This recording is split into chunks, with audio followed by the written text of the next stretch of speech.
We're going to get into a deep dive into the preview the first two games of the finals. Thanks to Toro, serious gardening needs, serious tools. Choose Toro lawnmowers, trusted by Australia's best sporting grounds. How good is it when you're out like at the MCG or you're at the Gabba and you're laying there and the mowers going and you're just seeing the little clippings going and it's making the lines? Yeah, the nice little. Have you got a cylinder mower? I don't have a yard. Oh, right. But I used to in Lennox Head. Yeah, I used to just bought a little Ryobi, little battery pack. Yeah. I got the full cylinder mower and stuff. All the gear, no idea. Yeah, no, I love it. Mate, my lawn looks crap at the moment, so it's not helping me.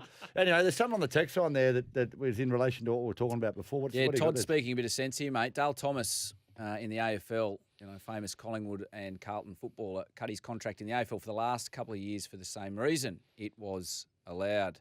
Stupid the league won't accept it. So that's Todd from Perth. So it has been done before. There's a bit of a precedent in regards to that. You can understand the manipulation of the cap in regards to Turbo. You're taking 500 out means they can buy someone else, and does it open the floodgates? But what do you think, right? It's sort of a case by case. Yeah, I think it's got to be that scenario. Like if you've just got someone on 1.2 million and they haven't been playing up to it, they're fit, but they're playing Q Cup or something, or that. Like, you've got to just take it on a case-by-case basis. And the reality is, like, Turbo has played, an average of 12 games a year for the last 6 years. So, I mean, you're not earning the money you're getting paid. And through his humility and his, I guess, honourable nature, he's wanted to sort that out. And the league won't let him do it. He's bigger man than the rest of us, I think. Yeah, so well, there's a text here from 331. He says, what if they extended for a year and a half his wage? Well, it doesn't help him next year because the 1.3 is still coming off the cap. Yep. And he's trying to help his team because he hasn't been able to contribute as much. So, anyway, let's get into this week one finals picks and previews. Melbourne Storm versus the Canterbury Bulldogs on Friday night. Tomorrow night, 7:50 at Amy Park. This is going to be an absolute doozy. Like, when you consider, like, the Melbourne Storm, I thought were gone last week. All of a sudden, they're coming up against a Dogs side that I think they've lost their way a bit. I'm unsure of what's going on behind the scenes. They've got they're unknown around the Dogs' spine with the possibility of inclusion of Sexton. I don't know what's going on there. Although the Storm don't have Hughes, I expect Grant to step up. He'll be very active around the ruck. He'll take pressure off the halves. Yep. I think Melbourne, they'll have the edge through the middle. I think with Chikamano and Josh King. I think they'll have it over Max King and Sam Hughes. The Dogs, they've got no Sherry, no Carraz, no Montoya. And like right now, the Bulldogs need all their weapons firing. And there's three key members of their outside backs, their finishers that aren't there, that aren't available. Guys that chew up meters and guys that finish for them. So the more I look at this, I think Melbourne will be too good. I think they'll dominate the middle of the field. I think Grant will be scheming around all game. I expect him to score a try or at least have a couple of try assists. I expect they'll use the ball wide to Warwick. Once they've dominated the middle of the field, I think then they go out to their outside men. They've got Warbrick, they've got Meaney, they've got Coates. I mean, these guys are weapons out wide. They're just going to, either kick the ball to them or shift the ball to them once they own that middle of the field. The Dogs are really going to have to stand up here. I just can't see them beating them. I don't know what your thoughts are. Well, I agree with the sentiment, and it's funny listening to Munster be interviewed. And this is a Bellamy-led Melbourne side into the finals. And, we've seen Munster already this year in big games step up and step forward. He's quoted saying a lot of people in the footy community will put a line through us because of the way we've played the last 2 weeks. But it's just an attitude adjustment for us. There's nothing more motivating than knowing we are 80 minutes from a preliminary final. Rugby league is a simple game. It's just a matter of wanting to run harder and tackle harder. And that's one of your leaders who's going to get in that change room along with Bellamy and talk about the attitude of a team that's, struggled their way over the last couple of weeks. And you've got the Bulldogs who are in sort of uncharted territory, for that group. But Munster's just simplifying the game. Don't worry about the last couple of weeks. We know when the pressure's on, we step up, we step forward. And that's with, you'd say relatively inexperienced halfback. I don't think that'll worry him. I really think this is Melbourne's game to lose. I think it's a good opportunity for Melbourne to sort of right the ship a little bit based on the fact that, a full strength Canterbury Bulldogs I think can really test them. I just think with the players that they've got out and some key players at that and the uncertainty around their halves and the middle of the field, I think that's where, Melbourne can come in with their, conviction of the way that they play the game. And exactly what Money said, it's about running hard and tackling hard. And you see it. Like most times when you see a team dominating another team, you just have a close look and you'll just say, oh, yeah, they're running harder and they're tackling harder. It's as simple as that. It's not a hard game. Yeah. Like I said, it's a simple game complicated by humans. Yep. So I'm tipping the Storm in that one. Oh, look, they're huge huge favourites, and so they should be. I'm excited to see someone like Stephen Crichton, in these big games step Absolutely. up. It's an enticing contest for him to be a part of. Will this Galvin, it's not an experiment. They've backed this young kid, and I think him stepping into this environment with no scar tissue, just play with a bit of freedom, I think we might see the best football out of him as well. So, again, it's Melbourne's game. Bellamy will be drumming it into these guys. They've been here, done this show many times before. But, I'd love to see a great contest, and I think we will. Yeah, absolutely. Now, the second game we're going to preview is the New Zealand Warriors versus the Penrith Panthers. It's on Saturday at 4:05 p.m, Mount Smart Stadium. Warriors fans will be hanging from the rafters. Cannot wait for this. I love the energy that a packed Mount Smart Stadium brings. Look, across the park, I feel like many of these players cancel each other out. And let me just go through these guys for you. Dylan Edwards, Charles Klugstad. Both meter eaters. Look, Dylan Edwards has been, a great player, but he's not a flashy player. And Chance is much the same. They're going to get through your work. They're going to be safe at the back. They're going to cart the ball up, and they're going to make you some meters. Sort of cancel each other out. Dallin Teni Zelezniak and Paul Alamotti, I think the same. They're going to cancel each other out. Adam Pompey, Isaac Tungo. Yep, they're going to cancel each other out. Casey McLean, Kurt Capewell. Casey McLean, attacking-wise, has probably got Kurt covered, but defensively, I think Kurt sort of cancels out Casey. So I think they cover each other. Roger and Brian Toto. Roger Tuivasa-Sheck, Brian Toto. I think they cancel each other out. Yep, they're different styles of players, but I think equally they bring an equal amount of good to their team. Blaze Talangi, Chanel Harris-Tavita. I think they cancel each other out. I think both young halves, both doing a great job. Now this is where things get a little different. Nathan Cleary, Tanner Boyd.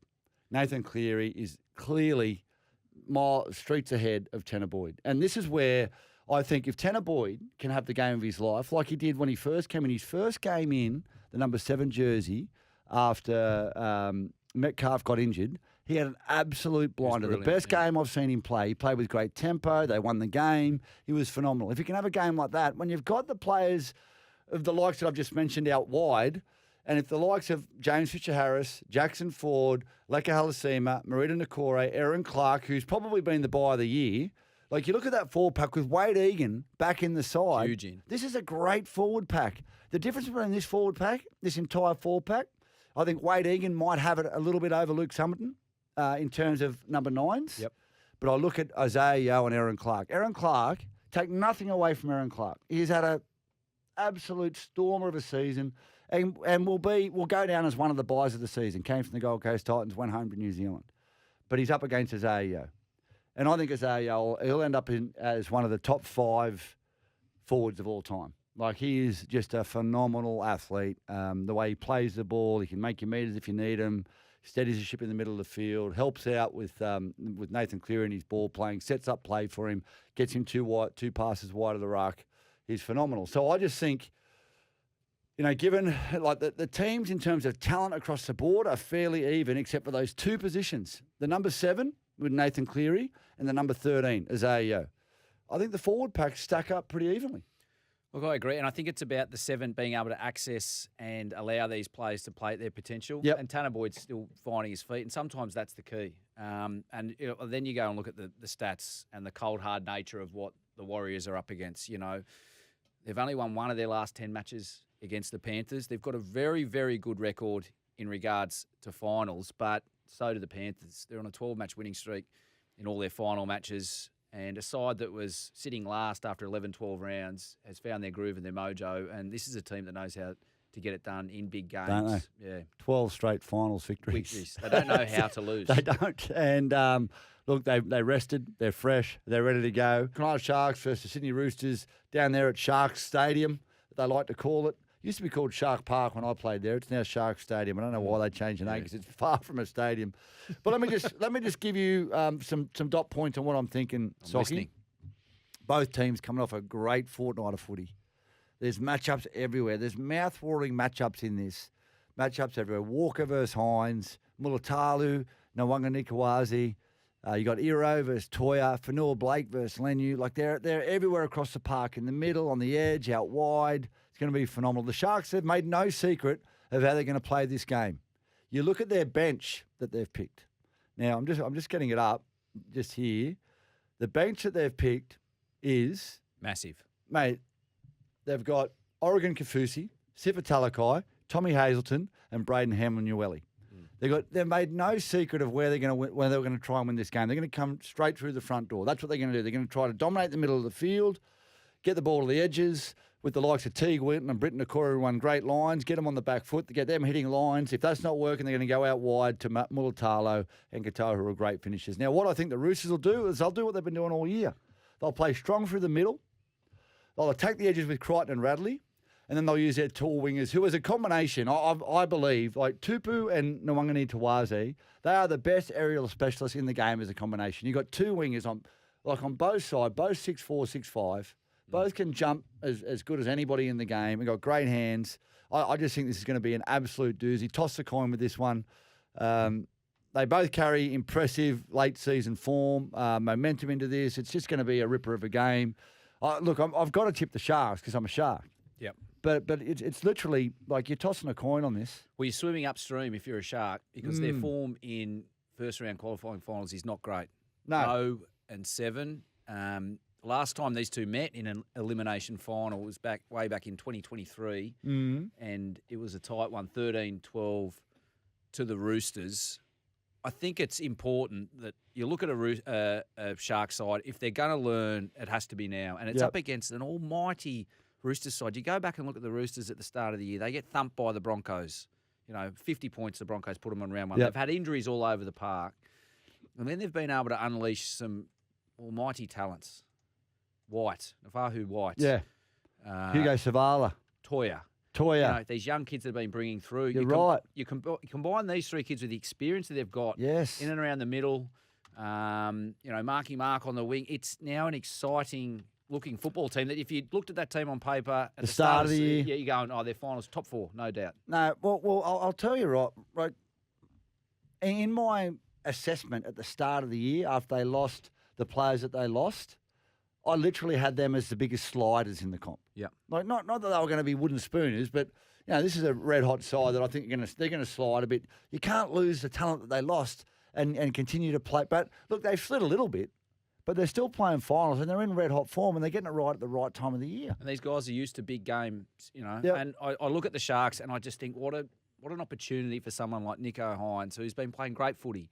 And this is a team as well that struggled a little bit during the middle of the season. They've found their groove. They've found their rhythm. And watching Nicho Hines, he looks like one of those players. When he's in good rhythm, it's all flowing. They're flowing. And you've got Triddle off the back of that who's, a really creative player, happens to find the line more often than not in these sorts of games. They score a lot of points. When these two teams come against each other, the last few times they've played, it's over 40 points a game. And I think in finals footy, you're looking at defence. It's all about defence. But these two teams know how to score points. That's right. When Nicho Hines is, got that energy, got that rhythm, he's as dangerous as anyone else and he's been playing good footy. So a great opportunity for him to cement his name, particularly with this Sharks team. They're expecting him to have a big game. Well, they need him to have a big game. And look, history will tell you he hasn't done well in when the heat's been on, but this could be his moment. This is an opportunity. And look, the last couple of years they've finished top four. And they've probably gone to finals with that attitude of we get another bite at the cherry. Yeah, well, it's do or die. This could be a moment for them that that they really switch things up. Look, I'm unsure, but Cam says if I'm the Sharks, I'm playing through Brayley. I wouldn't be trusting Nicho Hines to get me the win. Roosters will tighten up the middle and make Nicho beat them. His track record says he can't. Yeah, he hasn't had a great track record, in the big moments, but it's either. A blessing or a lesson, big opportunities. Yeah. It's a blessing and then it's a lesson. Like you're going to learn from the opportunities that you failed in and hopefully take some lessons away from the failures he's had in the past. And he rocks up to Shark Park on Saturday night and he's ready to go. That's all you can ask for your key players. So let's just say you think the Sharks will win, but you won't be surprised if the Roosters do. No, I said, mate, toss the coin. Toss the coin. Well, let's get into the second game, the Canberra Raiders, or the last game, sorry, on Sunday, the Canberra Raiders versus the Brisbane Broncos down there at GEA Stadium. Mate, look, Brisbane, round 23 versus Melbourne, they had some issues. I mean, I wrote them off. Yeah. I mean, you see Reynolds go down, Mann go down, Cobbo go down. I'm just thinking, well, you know, what's our mate Sugar's call? Sometimes the best presents come poorly wrapped. Yeah. Mate, it's bang all because the halves hamstrings in the same game. Well, the halves combination that they've got now just seems to be dialed in and working. As you said, that's almost a blessing. That is the definition of a badly wrapped gift. You've got Walters and you've got Ben Hunt, and I'm sure Ben Hunt would be relishing his opportunities at 7. You know, he doesn't have to, as you said yesterday or a couple of days ago, doesn't have to put his head in there with the big boppers. He can play with a bit of freedom, and what a luxury this team has, because up until that point, you thought their season not was done, but their top 4 chances were gone. Mm. Since then, they've been able to go and win 4 in the bounce and had the right of reply when they were able to go and play Melbourne last week. The last round, yeah. Without those same 2 halves, or missing all 3 of those players, and put the sword to Craig Bellamy in Melbourne is a huge effort. And it for me, and you keep saying it and I'm listening, is that if Brisbane are able to play with that intensity, if they're able to play with that cohesion and synergy without having those same halves pairings for the whole game, it's going to be incredible. And the big question they're going to have is, obviously, if they do get through that, and we don't want to go too far down the road, is what do you do with the likes of Adam Reynolds? Well, I'm not changing a thing personally, but I'll tell you, they play with an intensity that I hadn't seen them play with last week, and what their error rate was down, which Madge would have loved. The Raiders, let's talk about the Raiders. Now, their forward pack is insane. Like it is such a good forward pack. You know, Jamal Fogarty steering the ship. You got Ethan Strange. He's had, you know, just a breakout year, been phenomenal. KO Weeks on fire. I feel for Xavier Savage, you know, doing his shoulder a couple of weeks ago. But, you know, such a brave effort for him trying to stay on the field, but he was never going to be able to get through it. But look, they're a side that, you know, they just keep answering the call, don't they? They just keep showing up. They just keep getting the job done. We chatted with Jamal on the show yesterday. And what I took out of it was I don't think they'll risk Papali'i this week. Okay. He talked about, look, you know, we get a second bite at it, and I asked him about his ankle, and he said it's all bruised up. I saw a picture of it today. It looks horrific. If he does his ankle in this game, badly, could be it. And you know, and they get beaten, he's not going to be able to play next week. So I would imagine that they'll probably rest him this week. Yep. Get that ankle right for, you know, week 2 if needed, and if they win, they're into the prelim. They get the week off, and he'll be flying. So I'm going to find it hard to tip against the Broncos down there, down in Canberra, purely because of the intensity of what I saw last week. I'm excited to see if they can back that up. That's one thing that they probably haven't done after great wins throughout the year. The Broncos, they've come out the next week and haven't quite sort of hit the mark again. They've sort of gone away from the things that worked well for them. And I think if they can stick to the game plan that they used last week, they play like that. Like I said, no one beats them. No team beats the Brisbane Broncos if they play with that intensity as they did last week. I can't see it happening. Well, the market will have the Raiders at favourites at about $1.70. And remember, what are you really gambling with? However, I think it's a lot closer contest than that. The Raiders, they're coming in off, having half their team or a big contingent rested. We'll learn out whether that's a blessing or a curse. And we look at Ricky's campaigns in finals. He's 6-6. They've won 4 of their last 5 against the Broncos at GIO. Yep. So you'd say that place is a safe, happy place for them at the moment. The last time they met back in round 2, they had a thumping win, 32-22 against the Broncos. But this is a different side. This is a Madge team that has found its groove. They've won 4 in a row. You want to win the premiership, you just have to go on a run, and they're already in the middle of one. The other thing that I think is a huge advantage to the Brisbane Broncos is this isn't a Saturday night, 8 o'clock, 2 degrees, dewy, freezing cold Canberra that they're going to. They're going down there on a Sunday arvo, 4 o'clock in the afternoon. It's going to be daytime footy. Beautiful. Dry. It suits them to the ground. Yep. And I think, I don't know. I mean, I know Ricky wanted to be on the Sunday because he wanted that extra turnaround. I dare say Madge wouldn't have been arguing at all. No. Oh, yeah, no worries. We'll play daytime on the Sunday. Yeah, we'll play during the day. And what about this Broncos team as well? You remember that 2023 final where they just went they had it wrapped up. Cracking the champagne bottles at 65-minute mark. I had a monster bet with a mate of mine. It was going to cost me $500 if the Broncos won that. I'd resign the fact of losing the 500. And it's unbelievable. And it's what have these players learnt that were involved there? Particularly, we're looking at Reece Walsh. He's getting plenty of the minutes. But what has he learned over that period now? And how hungry is this group to go forward and say, right, this is our opportunity? It doesn't look the same as what it did a couple of years ago. But by gosh, they were so close. They'd have the taste in their mouth of wanting. This is the pick. This is the big game of the round. And there's 4 great games. Don't worry about 2023. 10 years ago to the day, 10 years ago to the season, was Ben Hunt dropping the ball. Yeah. In the number 7 jersey. He's now wearing the number 7 jersey, and he reminded me of it on Sunday night at dinner. His wife reminded me of it too. So they're obviously not thinking about it much. Well, they're thinking about redemption. Redemption. Where does it come out over dinner? So they just bring out the prawns no, out? we're having a few time beers. My hubby just dropped the I grand was just talking about how good that he's been going, and he goes, mate, it's been 10 years since that moment. and he goes, I feel like the only way I can wipe it out is I need to win. Wow. In that number 7 jersey. jersey. That's the insight that we want to hear. That's why you're red hot on the Broncos. Yeah. And mate, they are pumped up. They're ready to go. And you didn't tell me they were swingers, Ben Hunt. Jeez. Had the upside down pineapple out the front, the flamingo. Mate, I had it all going on. Now you listen here. He's not the Messiah. He's a very naughty boy. Now go away. All right, well, that was our warm-up. Thanks to Reem. I'm taking the Broncos. I'm taking the Sharks in the last 2 games. Who are you taking the last 2 games? I'm going to go Broncos. And you know what? I really want the Raiders to win, but I've just got to take that part of it, heart out, and I'm going to use my head. I think the Broncos will win, yeah.